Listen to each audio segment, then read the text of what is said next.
তো কি অবস্থা সবার? আশা করি তোমরা অনেক অনেক ভালো আছো। তো তোমরা যারা এসএসসি 25-এর আর্টস এবং কমার্সে তোমাদের যে সাধারণ বিজ্ঞান বা শুধু বিজ্ঞানের যে অধ্যায়টা আছে, মানে বিজ্ঞান যে বইটা আছে, সেই বইটি একটা অধ্যায় এসব বলকে জানি।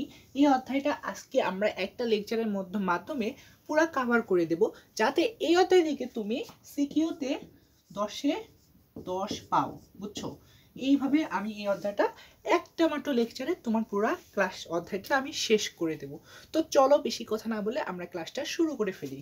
তো এসব বলকে জানি, অর্থাৎ এই অধ্যায়ে আমাদেরকে কাকে জানতে হবে? আমাদেরকে এই অধ্যায়ে বলকে জানতে হবে। মানে এই অধ্যায়ের মূলত মূল পয়েন্টটাই হলো কেন্দ্র করে হলো বলকে কেন্দ্র করে আমাদেরকে পড়তে হবে বা শিখতে হবে। তো যেহেতু বলকে জানি বলছে, তাহলে আমাদেরকে আগে কি জানতে হবে? বল কাকে বলে। তো চলো আমরা আগে বল কাকে বলে সেটা শিখি। তো বল কাকে বলে? বল, এই বল জানতে গিয়ে আমাদেরকে অনেক কিছু আগে থেকেই শিখে আসা লাগবে। যেহেতু তোমরা আগে থেকে অনেকে শিখো নাই, সেহেতু আমি সবকিছু এই বল পড়াতে গিয়ে যা যা আগে জানা উচিত সেটা এখানেই বলে দেবো, ঠিক আছে? তো এই বলের সংজ্ঞাটা হলো যে বাহ্যিক কারণে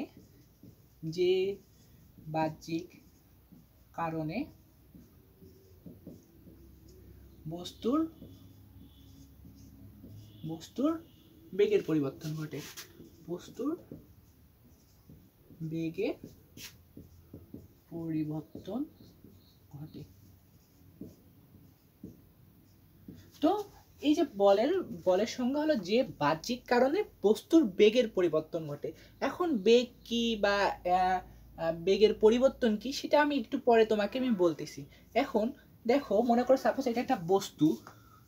এই বস্তুটাকে তুমি সরাই কি তুমি এখানে নিয়ে আসবা। এটা কেন নিয়ে আসবা? এটা কারণ তো আছে।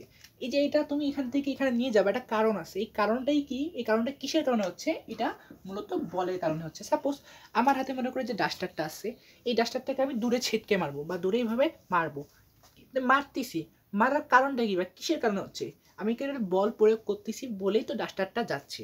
তো এই জন্য বলের সংজ্ঞা হলো যে বাহ্যিক কারণে বস্তুর বেগের পরিবর্তন ঘটে। তো এই বেগকে আমরা মূলত কি দ্বারা প্রকাশ করি? এখন তোমাকে কিছু জিনিস জানতে হবে, সেই জিনিসগুলো তুমি এখানে লিখবা। যে আমরা বেগকে ভি দ্বারা প্রকাশ করি।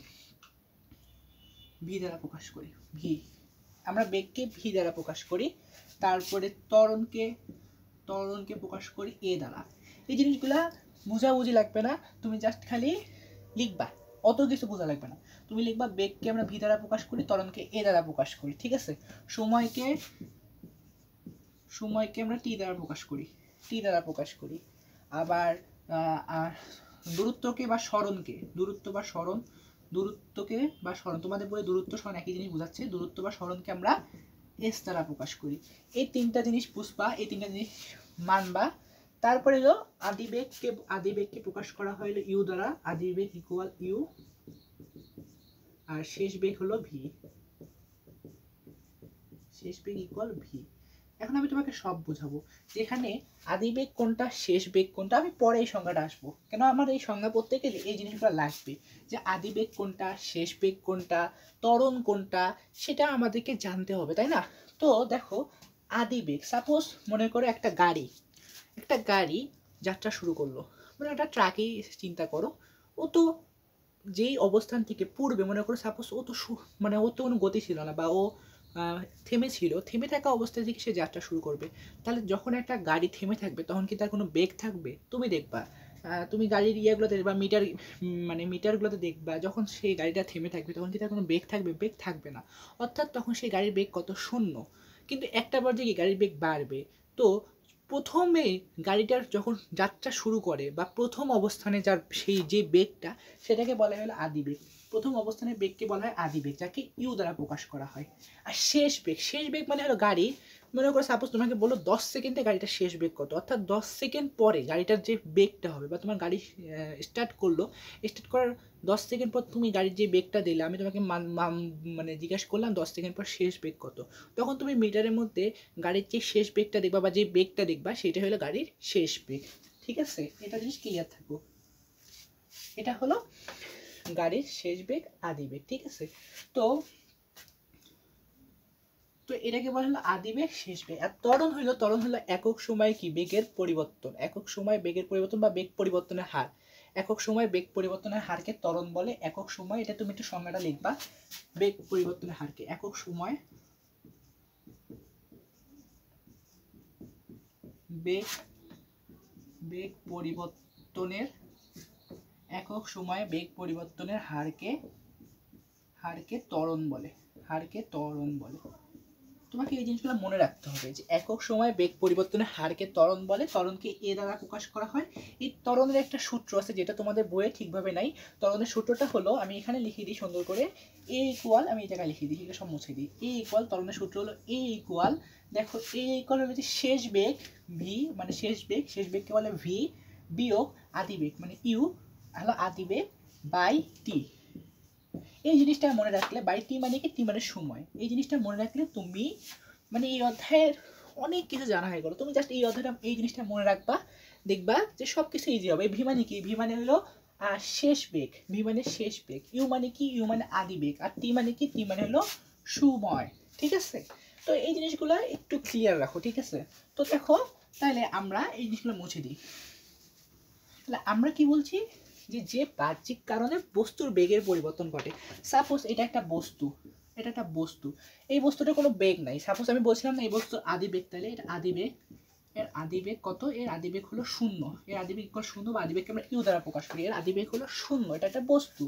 এই বস্তুটা কিছুক্ষণ পর দেখা গেল যে এই বস্তুটার একটা বেগ চলে আসছে, এই বস্তুটার একটা বেগ চলে আসছে। সেই বেগটা হলো আমরা বেগ কি বলে, বেগ যেহেতু চলে আসছে মানে যখন পরিমাপ করতে বলতেছি তখন সেটা হচ্ছিল শেষে যেটা কাউন্ট করতে বলে সেটাকে বলি শেষ বেগ, শুরুতে যেটা কাউন্ট করতে বলি সেটা আদি বেগ। যেমন এই বস্তুটার শুরুর বেগ কিন্তু 0 না থেকে অন্য কিছু থাকতে পারতো, 2ও থাকতে পারতো, তাই না?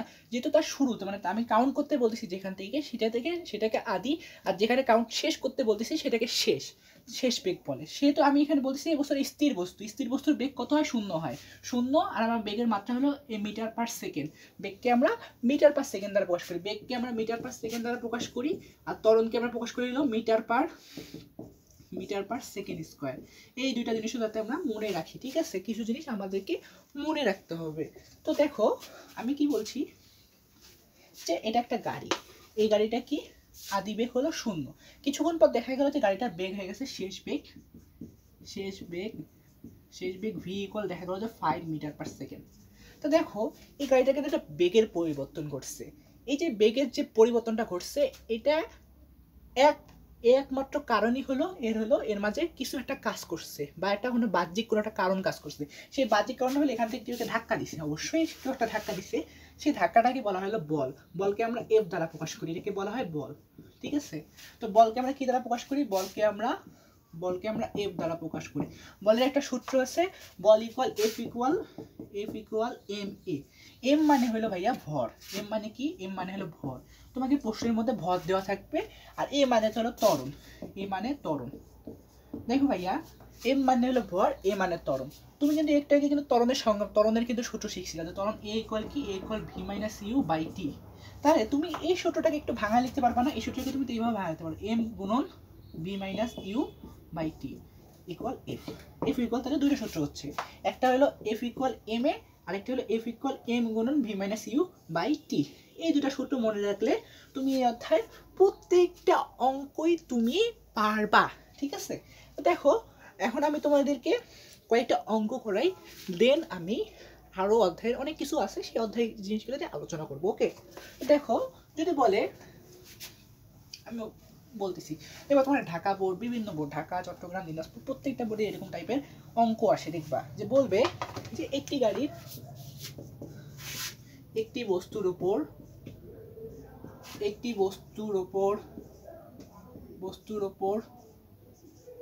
2 মিটার পার সেকেন্ড স্কয়ার ত্বরণ, একটি বস্তুর উপর, একটি 5 কেজি বস্তুর উপর, এখানে লেখা একটি 5 কেজি বস্তুর উপর 2 মিটার পার সেকেন্ড ত্বরণ কাজ করলে তার বল কত।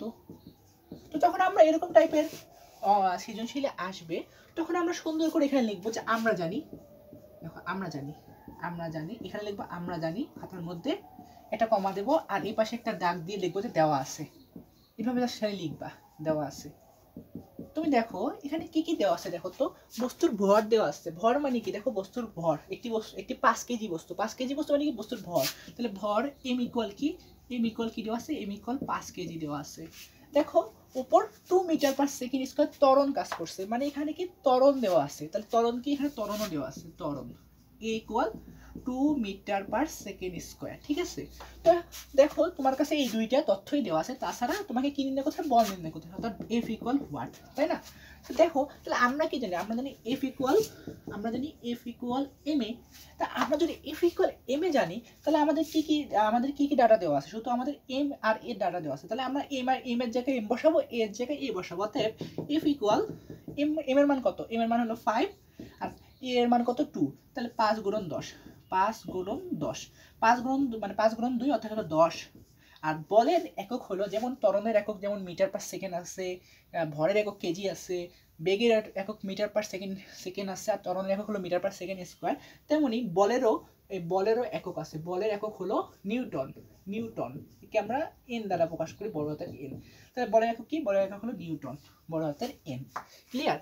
এরকম টাইপের অঙ্ক তোমাদের আসে, আমি আরো কঠিন অঙ্ক এখন তোমাকে সলভ করাবো। দেখো সলভ করালে তুমি এই অধ্যায়ের মানে কি সময় হলো, বেশিক্ষণ হইলো না, তাতেই তুমি মনে করো 3 বার কনফার্ম হয়ে গেল, এই অধ্যায় থেকে অনেক এমসিকিউ তুমি কনফার্ম হয়ে গেল। দেখো এখন দেখো আমি আরো কিছু অঙ্ক করাচ্ছি তোমাকে এই অধ্যায় থেকে। এখন যদি তোমাকে সাপোজ বললো একটি বস্তুর উপর, আমি এবার ডাইরেক্ট লিখি, ধরে নাও প্রশ্নের মধ্যে এইভাবে লেখা থাকে না, ধরে নাও তোমার মনে করো এখন তোমাকে বল দেওয়া আছে, ধরে নাও বল দেওয়া আছে হলো 10 নিউটন, এফ ইকুয়াল 10 নিউটন দেওয়া আছে। তোমার মনে করো এখন ভরও দেওয়া আছে হলো, ভর দেওয়া আছে হলো 5 কেজি। এখন যদি তোমাকে ত্বরণ নির্ণয় করতে বলে, ত্বরণ এ ইকুয়াল কত, তুমি কি এটা বার করতে পারবা না? তুমি সেম ক্লাস লিখবা, আমরা জানি এখানে লিখবা, লিখে এফ ইকুয়াল এম এ লিখবা। এখন দেখো তো কি কি ডাটা দেওয়া আছে তোমার, এখন তোমার কি দেওয়া আছে, এখন তোমার এফ এর জায়গায় কি, এফ এর জায়গায় তুমি 10 বসাবা, যেহেতু এফ এর মান দেওয়া আছে। তোমার এম এর মান দেওয়া আছে, এম এর জায়গায় কি বসাবা, 5 বসাবা, গুণন ই এর মান দেওয়া নেই, কারণ তোমাকে ই এর মানই বার করতে হবে। তাহলে একে এখানে গুণ অবস্থায় দিয়ে দিলা। এখন দেখো এই জিনিসটা এখানে গুণ অবস্থায় আছে, একে যদি বাম পাশে নিয়ে আসো তাহলে এটা কি হয়ে যাবে, ভাগ অবস্থায় হয়ে যাবে। তাহলে বা 10 ভাগ 5 ইকুয়াল এ। অর্থাৎ এ এর মান কত, এ এর মান হলো 10 থেকে 5 ভাগ করলে কত হয়, 2 হয়, 2 মিটার পার সেকেন্ড স্কয়ার। বুঝছো? এগুলো হলো আস্তে আস্তে কঠিন টাইপের ম্যাথ। ঠিক আছে, এখন তোমাকে যে সাপোজ এখানে মনে করো তোমাকে এ এর মান দিয়ে দিছে, এম এর মান নির্ণয় করতে বলছে, তুমি পারবা না। সেম শুধুমাত্র এই জিনিসটাকে মানে উল্টা পাল্টা করলেই তুমি এটার অ্যান্সার দিতে পারবা। ওকে, তো দেন আমাদের আসে হইলো, আমি আরেকটা কঠিন ম্যাথ করাবো। কঠিন ম্যাথ করাইলে এই অধ্যায় থেকে আর ম্যাথ নিয়ে আর কোনো প্রবলেম হবে না। বুঝছো? যদি বলে হলো কি ম্যাথ দেওয়া যেতে পারে, একটি বস্তুর উপর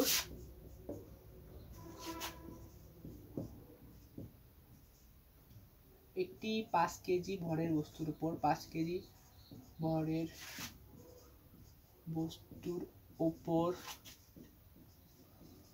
10 সেকেন্ড যাবত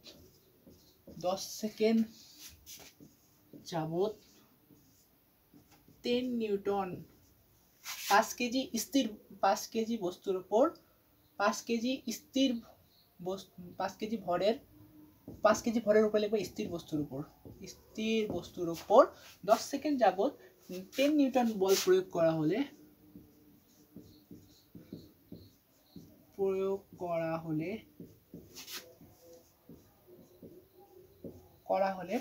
5 সেকেন্ড যাবত 10 নিউটন বল প্রয়োগ করা হলে তার শেষ বেগ কত। দেখো ভাইয়া প্রশ্নটা কিন্তু একটু কঠিন, আর এইরকম টাইপের প্রশ্ন কিন্তু বেশি আসবে, মানে সবচেয়ে গুরুত্বপূর্ণ ভেরি ভেরি ইম্পর্টেন্ট প্রশ্ন এই টাইপের প্রশ্ন। এছাড়া এই অধ্যায় থেকে আর কোনো কঠিন প্রশ্ন আসতে পারে না। এই প্রশ্নটা ছাড়া সর্বোচ্চ ভরবেগের প্রশ্ন আসে, সেটা আমি তোমাকে করাই দেবো। দেখো যে একটি 5 কেজি ভরের স্থির বস্তুর উপর, তাহলে তুমি আগে দেখো তোমার কি কি দেওয়া আছে। দেখো দেওয়া কি আছে, দেওয়া আছে কি স্থির বস্তু মানে কি, স্থির বস্তু মানে আদিবেগ দেওয়া আছে। তাহলে আদিবেগ ইউ ইকুয়াল কত, স্থির বস্তু যেহেতু, তাহলে স্থির বস্তু মানে কি 0 মিটার পার সেকেন্ড।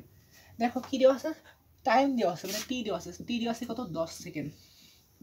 ঠিক আছে, টি দেওয়া আছে কি 10 সেকেন্ড। দেখো এখানে কি দেওয়া আছে, প্রথমত ভর দেওয়া ছিল, এম ইকুয়াল কত ছিল, এম ইকুয়াল 5 কেজি ছিল। তারপরে বল দেওয়া আছে, বল কি এফ ইকুয়াল 10 নিউটন, বল F ইকুয়াল 10 নিউটন দেওয়া ছিল। তোমাকে সব ডাটা ছিল, তোমাকে বার করতে কি বলছে, বার করতে বলছে তোমার শেষ বেগ ভি ইকুয়াল কত। তো দেখো তোমার কাছে সব কিছু ডাটা দেওয়া আছে, তুমি এখন বার করবা। তো তুমি এখন বার করবা কিভাবে জানো, দেখো তোমার কিন্তু কি কি সূত্র তুমি ইউজ করতে পারবো। হয় তোমার ইয়াতে দুইটা সূত্র হয়, হলো F ইকুয়াল এম এ, এটা একটা সূত্র F ইকুয়াল এম এ, আরেকটা সূত্র হলো A equal v minus you by t. তোমাকে কি বার করতে বলছে, তোমাকে বার করতে বলছে হলো ভি। তো তুমি দেখো তো ভিটা কোন সূত্রে আছে, ভিটা আছে এই সূত্রে ভি আছে। তো এই সূত্র থেকে ভি বার করতে গেলে তাহলে তোমার এখানে এই ডাটাটা কি সমর্থন করে, দেখো তো এখানে কি তোমার কি কি আছে, এখানে ইউ আছে, এখানেও ইউ আছে, এখানে টি আছে, এখানে টি আছে, কিন্তু এখানে এ আছে, এখানে কিন্তু এ এর মান দেওয়া নাই, এখানে কিন্তু এ এর মান দেওয়া নাই, সেহেতু তোমাকে এ এর মানটা আগে বার করতে হবে। এখন এ এর মান আগে বার করতে গেলে কোন সূত্র সমর্থন করে, যেহেতু এই সূত্রে এফ আছে, এখানেও এফ আছে, এখানে এম আছে, এখানেও এম আছে, তোমাকে এ এর মান বার করতে হবে, তাই না। সেহেতু তুমি প্রথমে এখান থেকে এ এর মান বার করবা, তারপরে তুমি এই সূত্রে এ এর মানটা বসাই দেবা, তাহলে তুমি এখান থেকে ভি এর মানটা বার করতে পারবা। দেখো তাহলে আমরা কি জানি, তাহলে আমরা প্রথমে লিখবো কি, যেহেতু আমাকে আগে এ এর মানটা জানতে হবে, ভি এর মান বার করতে হলে আমাকে আগে এ এর মান জানতে হবে। তাহলে আমরা জানি আমরা কি জানি এফ ইকুয়াল এম এ, অতএব বা আমি ডাইরেক্ট লিখবো অতএব এ ইকুয়াল কি, দেখো তো এমটা যদি এই পাশে চলে আসে তাহলে কি এফ বাই এম। এফ এর মান কত, এফ এর মান 10, আর এম এর মান কত 5, তাহলে কত হচ্ছে 2 মিটার পার সেকেন্ড স্কোয়ার, ঠিক আছে, 2 মিটার পার সেকেন্ড স্কোয়ার। আবার আমরা লিখবো, আবার আমরা জানি এখানে সেম লাইনটা আবার লিখবা, লেখার পর আমরা আবার কি জানি a equal v minus you by t. এখন তুমি দেখো এ এর জায়গায় এর মান বসাও, এর মান কত পাইলাম, এর মান 2 পাইলাম বা 2। দেখো ভি এর মান কত বেশি, ভি এর মান আমরা তো বার করবো, ইউর মান কত ছিল, ইউর মান কত ছিল 0 ছিল, ইউর মান 0 ছিল, টি কত ছিল, টি ছিল 10 সেকেন্ড, ঠিক আছে, টি ছিল 10 সেকেন্ড। এখন তুমি দেখো তুমি এই লাইনটা আবার এই লাইনটা আমি একটু উপরে লিখলাম, তুমি এই লাইনটা এখন উপরে লেখো, এই জায়গায় লিখি এই লাইনটা। দেখো তো এই 10টা যদি 2 এর সাথে যায় তাহলে কি হবে, এখান থেকে গুণ অবস্থায় যাবে, তাহলে কি 10 গুণন 2 কত হয়, 10 গুণন 2 equal A V equal V, কেন ভি এর নিচে তো 10টা এখানে গুণ অবস্থায় গেল, তাহলে অতএব ভি ইকুয়াল কত, V equal 20 metre per second. Clear, তুমি এই জিনিসটা ক্লিয়ার থাকলে তোমার এই অধ্যায়ের আর কোনো সমস্যা হবে না। যদি একটু বুঝতে সমস্যা হয় ভিডিওটা একটু রিপিট করে নিও, ঠিক আছে। তো এই অঙ্কটা বুঝলে এই অধ্যায়ের আর কোনো সমস্যা হবে না।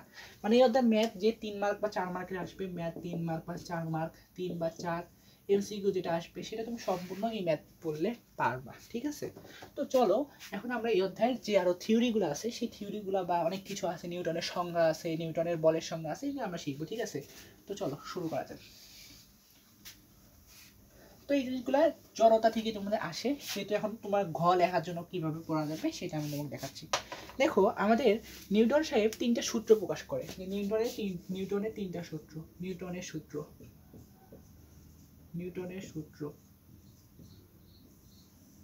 নিউটনের প্রথম সূত্রটা এটা ছিল যে বাহ্যিক কোনো বল প্রয়োগ না করলে, আমি আগে লিখি তারপরে বলবো, বাহ্যিক কোনো বল প্রয়োগ না করলে স্থির বস্তু চিরকাল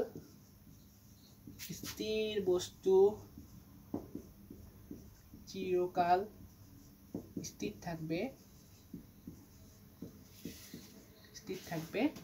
গতিশীল বস্তু চিরকাল সমবেগে গতিশীল থাকবে।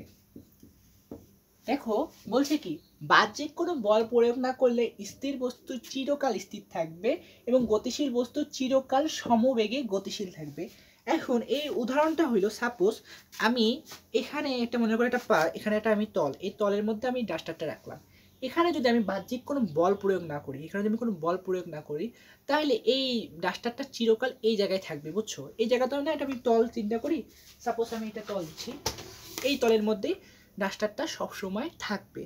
এখানে কোনো যদি বাহ্যিক কোনো বল প্রয়োগ না করি, আমি এখানে বল প্রয়োগ না করি, বা আমাদের যে বাতাসজনিত বল বা কোনো বলে যদি এখানে কাজ না করে, তাহলে এই ডাস্টারটা চিরকাল এখানে থাকবে। তো আমরা প্রথম সূত্রটা তো আমরা বুঝতেই পারছি যে বাহ্যিক কোনো বল প্রয়োগ না করলে চিরকাল স্থির থাকবে। এটা তো কি এমন আহামরি, এটা তো আমরাও ভাই যে আমাদের কিছু রাখলে তো সেটা তো আর নড়ে না, বা যে কোনো বল প্রয়োগ না করলে সেটা কেমনে নড়বে না। কিন্তু প্রথম লাইনটা ক্লিয়ার হলো, দ্বিতীয় লাইনটা একটু অস্পষ্ট, যে গতিশীল বস্তু চিরকাল সমবেগে গতিশীল থাকবে। তো এটা কেমনে সম্ভব হচ্ছে, কারণ আমরা যখন দৌড়াই বা আমাদের ট্রাক বাস মোটরসাইকেল যখন চলে, ওরা কি চিরকাল কি চলতেই থাকে? চলতে থাকে না তো, ওরা তো থেমে যায়। কেন থেমে যায়? তো দেখো ওরা কেন থেমে যাচ্ছে, ওরা থেমে যাচ্ছে কি, ওদের ব্রেক করে, ওদের ব্রেক করার ক্ষমতা আছে। যদি ওদের ব্রেক করার ক্ষমতা না থাকতো বা বাতাসের কোনো বাধা না থাকতো, রাস্তার মধ্যে যদি কোনো ঘর্ষণ বল কাজ না করতো, তাহলে গতিশীল বস্তু চিরকাল গতিশীল থাকতো। মানে তুমি মনে করো আমি যদি এখানে এই বস্তুটাকে ছেড়ে দিলাম, ছেড়ে দেওয়ার ফলে এই জিনিসটা সারা জীবন খালি এই যে যেই বেগে ছাড়লাম, ধরুন আমি 2 মিটার/সেকেন্ড বেগে ছাড়ছি, এই সারা জীবন 2 মিটার/সেকেন্ড বেগেই চলতে থাকতো। কারণ আমাদের পৃথিবীতে, তাহলে আমি এটা ছেড়ে দিলে কেন এটা থেমে যাচ্ছে? কারণ আমাদের পৃথিবীর মধ্যে বাতাসের বাধাদানকারী বল আছে। বল কিন্তু অনেক প্রকার হয়, ঘর্ষণ বল হয়, বাধাদানকারী বল হয়, মাধ্যাকর্ষণ বল হয়। দেখো পৃথিবীর মধ্যে মাধ্যাকর্ষণ বল কাজ করে বলে আমরা কি দাঁড়াই থাকতে পারছি, কিন্তু চাঁদে কি আমরা দাঁড়াই থাকতে পারছি? চাঁদে কি তো আমরা উড়ে বেড়াচ্ছি। ঠিক চাঁদে কিন্তু এই সূত্রটা কাজ করে যে সমবেগে চিরকাল গতিশীল থাকবে। চাঁদে তুমি যদি এই মার্কারটাকে ফেলাই দাও, সে কিন্তু সমবেগে গতিশীল থাকবে, বুঝছো? তো এই সূত্রটা আই থিঙ্ক তোমরা ক্লিয়ার। এখন এই সূত্রটাকে আরও সুন্দর করে ক্লিয়ার করার জন্য তোমাদেরকে আমি একটা জিনিস শেখাচ্ছি, যাতে তুমি বুঝতে পারবা, ফিল করতে পারবা। তো এই সূত্র থেকে একটা জিনিস আছে, কনসেপ্ট আছে, সেটা হলো জড়তা। জড়তা জড়তা এই কনসেপ্ট থেকে একটা সুন্দর জিনিস আসে, জড়তা। দেখো আমি কি বলছিলাম, জড়তা হলো, দেখো যে স্থির বস্তু, আমি আগে সংজ্ঞা লিখি, স্থির বস্তু চিরকাল স্থির থাকতে চায়, চিরকাল স্থির থাকা, স্থির, আচ্ছা, স্থির বস্তু চিরকাল স্থির এবং গতিশীল বস্তু চিরকাল সমবেগে গতিশীল থাকার যে ইচ্ছা বা প্রবণতা তাকে জড়তা বলে। দেখো এখানে সংজ্ঞায় বলছে কি, আমি এটি মুছে দিই উপরেরটা। স্থির বস্তু চিরকাল স্থির এবং গতিশীল বস্তু চিরকাল সমবেগে থাকার যে ইচ্ছা বা প্রবণতা তাকে জড়তা বলে। দেখো আমি যেখানে স্থির আছি বা এই জিনিসটা এখানে স্থির আছে, এই চিরকাল চায় এখানে স্থির থাকুক, সে এখান থেকে নড়তে চায় না, সেহেতু এর যে ইচ্ছা বা প্রবণতা এটাকেই জড়তা বলে। সেম এই জিনিসটাকে তুমি ঢেলাই দিই, এ চিরকাল চাবে যে এ গতিশীল থাকতে, এর গতিশীল থাকতে চাওয়ার বা ইচ্ছা, যে প্রবণতা বা ইচ্ছা বা প্রবণতা, সেটাকে জড়তা বলে। এর একটা সুন্দর উদাহরণ হলো, তুমি দেখবা, তুমি সাপোজ এটা বাস, এটা একটা বাস, আমি আর্ট করতে পারি না, তাও ধরে নাও এটা একটা বাস, এটা একটা বাস, এটা একটা বাস, ধরে নাও এটা একটা বাস, এটা হলো তুমি। দেখো বাসটা কি গতিশীল, সাপোজ বাসটা হলো গতিশীল, বাসটা যাচ্ছিল এই পাশে। এখন বাসটা হঠাৎই ব্রেক করে ফেললো, তখন তুমি কোন দিকে যাবা? তুমি এবার সামনের দিকে ঝুলে পড়বা। দেখো তুমি সামনের দিকে ঝুলে পড়লা, এটাকে বলে হলো তোমার গতিশীল থাকার ইচ্ছা। কারণ তুমি এতক্ষণ সোজা যাচ্ছিলা, সামনের দিকে যাচ্ছিলা, হঠাৎই তোমার বাস ব্রেক করে ফেললো। ব্রেক করলে মানে কি, উল্টা পাশে কিছু একটা চলে যাওয়া, যেহেতু সে ব্রেক করে ফেললো, কিন্তু তুমি তো গতিশীল ছিল ভাইয়া, তোমার তো গতিশীল থাকার ইচ্ছা বা প্রবণতা থাকবে, তুমি সেই ইচ্ছা বা প্রবণতাটা তুমি ঠিকই দেখাচ্ছ, তুমি সামনের দিকে ঝুঁকে পড়তেছো। এইটাই হইলো যে তোমার যে গতিশীল বস্তু চিরকাল গতিশীল থাকার যে ইচ্ছা বা প্রবণতা, এটাই এই উদাহরণটা থেকে তুমি ক্লিয়ার যে গতিশীল বস্তু তুমি এই পাশে ঝুঁকে পড়লা, ঠিক আছে? এখন সাপোজ যদি তোমার বাসটা গতিশীল না থাকে, স্থির ছিল, মনে করো সাপোজ বাসটা স্থির ছিল, স্থির মানে কি আমরা এই পাশের চিহ্নটা দিলাম, হঠাৎ সে গতিশীল হলো, তুমি পেছনের দিকে ঝুঁকে পড়বা। কারণ কি, তুমি যে স্থির ছিল না, তুমি তো এতক্ষণ স্থির ছিলা, সেহেতু তোমার যে স্থির থাকার যে ইচ্ছা বা প্রবণতা সেটাকে জড়তা বলতেছে, সেহেতু তুমি পিছনের দিকে ঝরে পড়তেছো, ঠিক আছে? তো এই জন্য জড়তা হলো দুই প্রকার, একটা হলো স্থিতি জড়তা, জড়তা হলো দুই প্রকার, জড়তা হলো দুই প্রকার, একটা হলো স্থিতি জড়তা বা স্থির জড়তা, এটা হলো গতি জড়তা।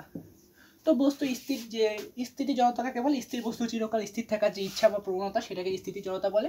আর গতিশীল বস্তু চিরকাল সমবেগে গতিশীল থাকার যে ইচ্ছা বা প্রবণতা তাকে গতি জড়তা বলে, ঠিক আছে? আমরা এই জড়তার কনসেপ্টটা যাতে ক্লিয়ার থাকি, এই জড়তার কনসেপ্ট থেকে কিন্তু আমাদের সিকিউরিটি আসে, ওকে?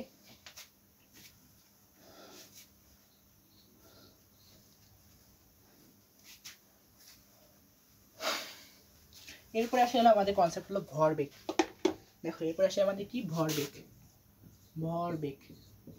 মূলত এই ভরবেগ হলো ভর ও বেগের গুণফলকে, ভর ও বেগের গুণফলকে, ভর ও বেগের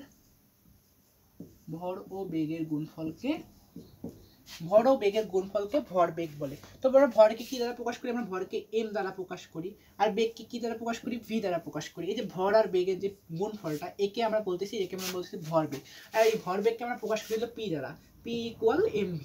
অর্থাৎ আমরা বইবে লিখতে পারি p ইকুয়াল mv। আমরা যাতে এই সূত্রটা একটু মনে রাখি যে p ইকুয়াল mv, ঠিক আছে? তো দেখো এটা হলো ভরবেগ, একে বলে ভরবেগ। এরপর আসলে ভরবেগের পরিবর্তন। ভরবেগের পরিবর্তনকে আমরা কিভাবে প্রকাশ করি দেখো। এরপরে কি আসে? ভরবেগের পরিবর্তন।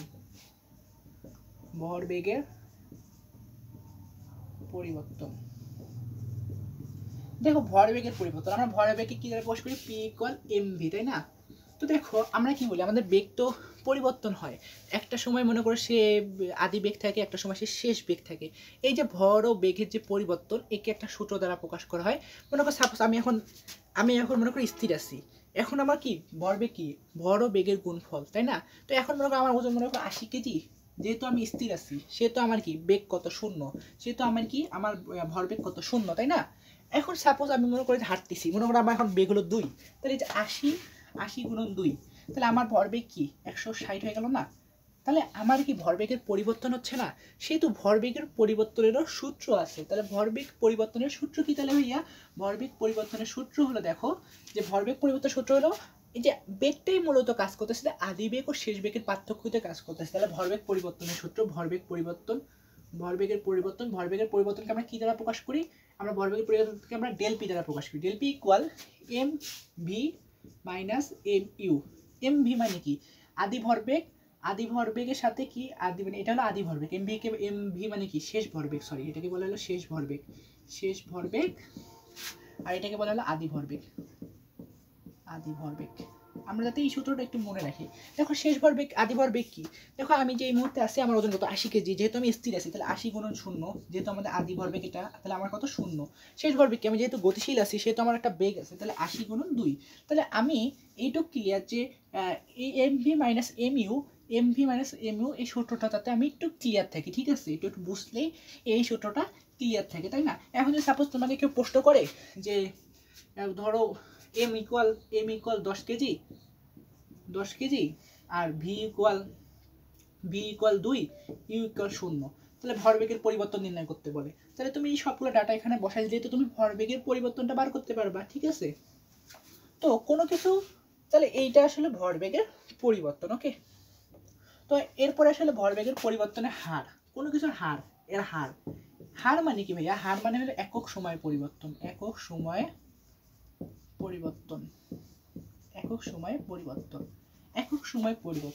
ভরবেগের পরিবর্তনের হার। তাহলে এই যে একক সময় পরিবর্তন কি? এটাকে একক সময় পরিবর্তন কি? এর হলো মনে করো যে টি সময় পরিবর্তন, ধরে নাও টি সময় পরিবর্তন কত? টি সময় পরিবর্তন হলো মনে করো যে কোনো সময় পরিবর্তন কি? ভরবেগের পরিবর্তন কি? Del P. তাহলে 1 সেকেন্ডের পরিবর্তন কি?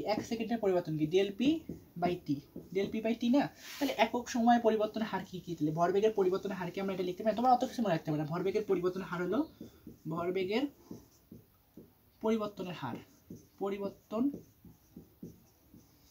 হলো এগুলো এমসিকিউতে আসে, বুঝছো? Del P by del T. এই জিনিসটা মনে রাখলে আমাদের নিউটন সাহেব তার দ্বিতীয় সূত্রে বলছে, নিউটনের দ্বিতীয় সূত্রটা আসলে এমনই যে ভরবেগের পরিবর্তনের হার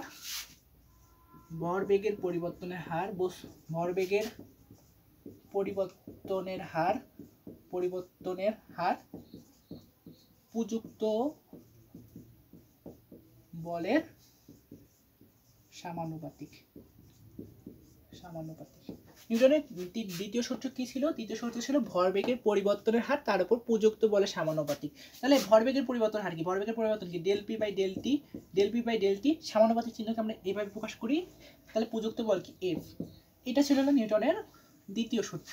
এই নিউটনের দ্বিতীয় সূত্র থেকে কিন্তু আমাদের F ইকুয়াল এম এর সংজ্ঞাটা আসে, ঠিক আছে? তো তুমি এখন আমি যেটা পড়াবো, যে 1 মিনিট পড়াবো, এটা তুমি যদি নাও মনে রাখো তাও হবে। এখান থেকে যেহেতু F ইকুয়াল এম এটা আসে, তাহলে আমি একটু প্রমাণ করে দেখাই যে এখান থেকে কীভাবে F ইকুয়াল এম এ আসে। দেখো, এই সমানুপাতিক চিহ্নটাকে সরাতে গেলে, তাহলে দেখো আমি যেটাকে এইভাবে লিখি, এইভাবে লিখে কোনো সমস্যা আছে? F equal del P by del t, del P by del, del P by by, del t লিখতে পারি। বা আমি এভাবে লিখতে পারি F ইকুয়াল, যেহেতু আমি সমানুপাতিক চিহ্নটা সরাবো, সেহেতু আমার একটা ধ্রুবক লাগবে, সেই ধ্রুবকটা হলো কে। কে ধ্রুবক বসানোর পর আমি এখানে লিখতে পারবো del P by del T. এই কে এর মান হলো 1, বুঝছো? এই কে এর মান 1, এটা বিজ্ঞানীরা প্রমাণ করে পেয়েছে যে কে এর মান 1। তো আমি এখন সব জায়গায় মান বসালাম, তাহলে F ইকুয়াল কে এর মান যদি 1 বসাই, সেই 1টাকে লেখা লাগে যেহেতু গুণ অবস্থায় আছে। তাহলে ডেল পি, এই ডেল পিকে আমি কীভাবে লিখতে পারি? দেখো, ডেল পি মানে কি? ডেল পি আমরা সূত্র শিখি নাই, M V minus M U.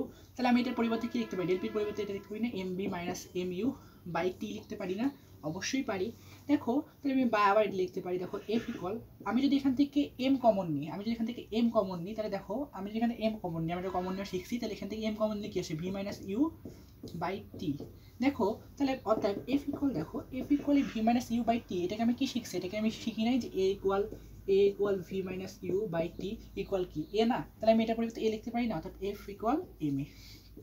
এই সূত্র থেকে F ইকুয়াল এম এ আসে, ঠিক আছে? তো আমাদের নিউটনের দ্বিতীয় সূত্র ক্লিয়ার। তো নিউটনের তৃতীয় সূত্র এখন আসবে, যে প্রত্যেক ক্রিয়ারই একটি, নিউটনের তৃতীয় সূত্র আমি লিখে দেবো না,